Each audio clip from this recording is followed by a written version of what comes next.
బయట నుంచి మాత్రం అదొక రాజభవనంలా ఉంది.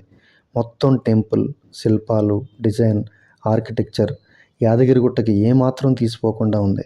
అందుకే ఈ క్షేత్రం గురించి తెలిసిన జనం తండోపతండాలుగా వస్తున్నారు. బయట దేవాలయ ఆవరణలో 5-6 అంతస్తుల ఎత్తులో ఆంజనేయస్వామి విగ్రహం, 4 వైపులా మాడవీధులు, చెక్కతో చేసిన రథం, ఏనుగు పిల్ల, ఆవు, లేగదూడల బొమ్మలు, ఒక పెద్ద గదంత సైజులో ఉండే పెద్ద గంట, ఇవన్నీ హైలైట్ అనే చెప్పాలి. అక్కడి నుంచి చూస్తుంటే హైదరాబాద్ వరంగల్ హైవే కనిపిస్తుంది. ప్లేస్ మాత్రం చాలా ప్లెజెంట్గా, పీస్ఫుల్గా ఉంది. యాదగిరిగుట్టకి వెళ్ళిన వాళ్ళు, ఆ రూట్లో వెళ్ళి వచ్చేవాళ్ళు తప్పక దర్శించండి. మంచి అనుభూతినిస్తుంది. తీరా విచారిస్తే అది ఎవరో ప్రైవేట్ వ్యక్తులు కట్టిన టెంపుల్. అన్ని ఎకరాల్లో అన్ని కోట్ల ఖర్చుతో దేవుడి కోసం అంత చేయడం నిజంగా అద్భుతం. ముందు ముందు ఈ దేవాలయం దినదినాభివృద్ధి